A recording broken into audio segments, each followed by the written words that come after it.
What's the most cked up thing you saw at a sleepover? Sleepover in friend's basement with 4 of us there. I think this was 4th grade. Sometime around midnight the host friend's dad opened the door at the top of the basement stairs to ask if we wanted snacks, but right as the words started out of his mouth, he comes tumbling down the stairs and hit his head pretty hard. He didn't move for what felt like forever, and we heard from the top of the stairs some delirious yelling. My innocent self thought it was the host's mom afraid, because her husband just tripped and fell. My other friend later explained to me that, no, the host mom was drunk off her ass and pushed the dad down the stairs. So yeah, I guess I witnessed a wife try to kill her husband. I slept over a friend's house when I was around 10, and we were playing Nintendo. At some point he yelled shit, and without a word his dad comes storming into the room, pulled him up, and just started spanking him in front of me, then took him out into the hallway to scold him. Then he just came back as if nothing happened, but with a red face and teary eyes. It was the most awkward, uncomfortable night of my life, having to continue on pretending to have a fun sleepover after that, but I felt so bad for him. I did my best. It was what I imagined sleeping over at Butter's house would be like. I have another sleepover story that always sticks in my mind too, but does not deserve its own post, so I'll just summarize here. Watched a laddie at a B-day party, woke up later that night to friend's older bro jerking off noisily in his sleeping bag with the movie paused on a scene of Jasmine. My friend's older brother would get mad at her for small things, went in his room, lost the TV remote, shut a door too loudly, and proceed to beat the shit out of her. Pull her hair, and hold her down, and punch her in the sides, literally throw her across the room. He was almost 10 years older than us, and easily had 100-150 pounds on her. He would eventually tire from the beatings, leave the room, and she would go back to playing with me like nothing happened. I remember being so unbelievably shocked by it, but eventually became desensitized, because of how normal it seemed to her, and how unfazed she was by it. When I was like 9 or 10 I spent the night at a friend's house. I knew his mom was pretty strict, but holy shit did I find out how much. He did something really minor like leave his socks in the living room, and she started shouting at him like he left a turd on the floor, or something. Then he pissed her off again that night, and she wailed on his ass so hard that it scared me. She was a psycho the way she was spanking and shouting at him. I hated her guts after that night. *edit. I have no idea how this guy turned out. We moved away soon after, and googling his common name is like looking for a John Smith. Also another guy with the same name was murdered in the same town. It wasn't him, so it's buried pretty deep. When I was in the 6th grade I was going to stay the night at a friend's house, but we ended up at another kid's down the street. This guy ended up talking about how he would hump his bed until there was a wet spot on his boxers. He ended up doing this while we were in the room watching TV, and then showed us the wet spot. And that was how I learned how to jerk off. Kid who had a pee jar in his closet. It was a gallon pickle jar. If he had to pee in the middle of the night he had to use the jar. Once his mom put us, in his room for the night, we weren't allowed to leave his room until she came to get us the next morning. How did they make sure of that? The doorknob was turned around backwards so they could lock us in. Holy shit, my inbox. Okay, the jar was for emergency use only, and was emptied and washed in the morning, if he used it.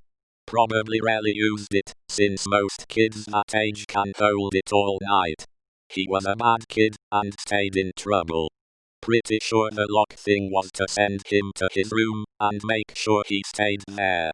Don't know about the parents' sexual habits, but I'm not surprised that most of Reddit immediately jumped on the drug-fueled orgies responses.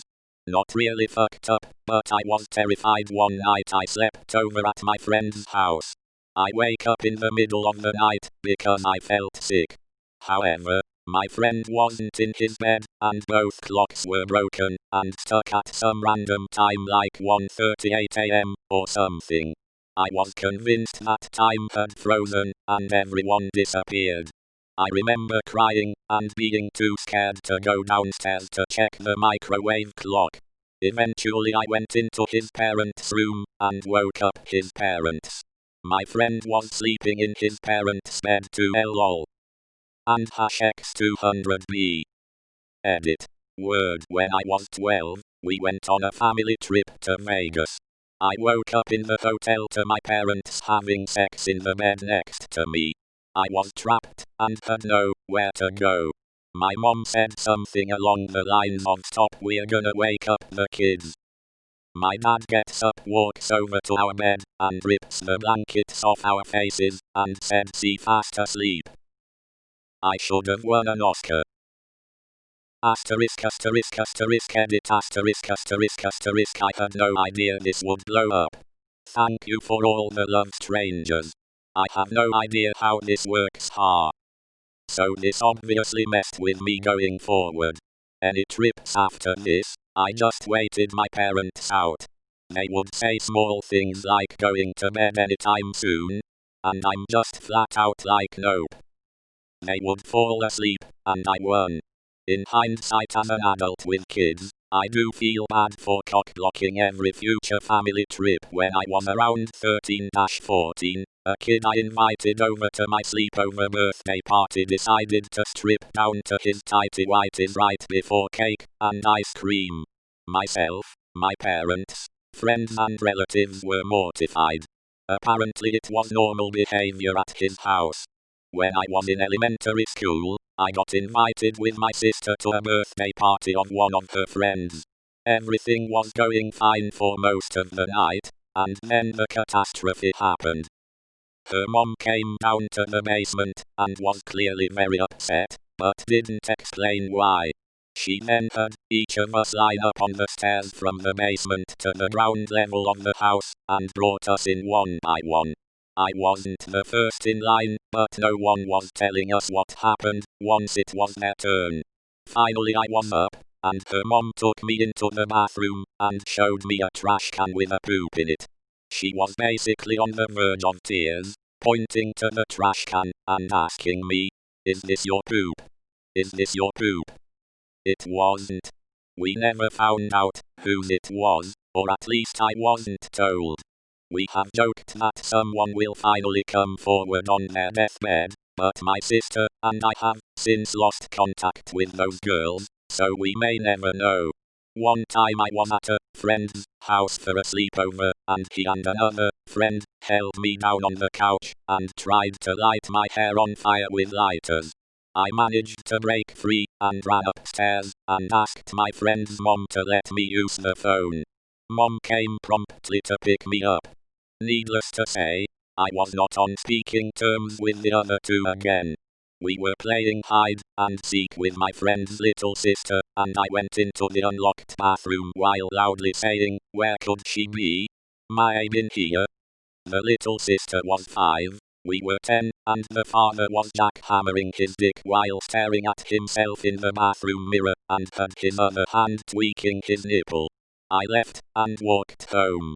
I was 13-14, and staying the night at a friend's house with 2 other girls, when we were woken up by a loud popping noise from her brother's room. Naturally 4 curious girls went to see what the hell he was doing at 3 in the morning. Her mom came running up the stairs about the time we entered his room, and quickly herded us back out of his room in hysterics.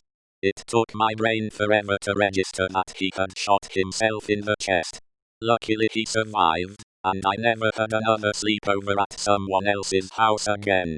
Plenty of nightmares though. We had put up a tent in my buddy's backyard. There was a catwalk that his backyard had a gate to, that went down between the houses, and eventually came to a school field. It was late, we were chilling in the tent laughing, and eating snacks, when we heard voices coming down the path. There were shrubs along the fence line, except for the gate area, so they couldn't see us, but we snuck out, and hid in the bushes, and were going to scare them when they walked past. But the closer they got, the older they sounded. One guy sounded really angry. So we decided to stay super quiet, let them pass, and go back to the tent. When they got just past the house, the dude was pressuring this girl to give him a blowjob right then and there.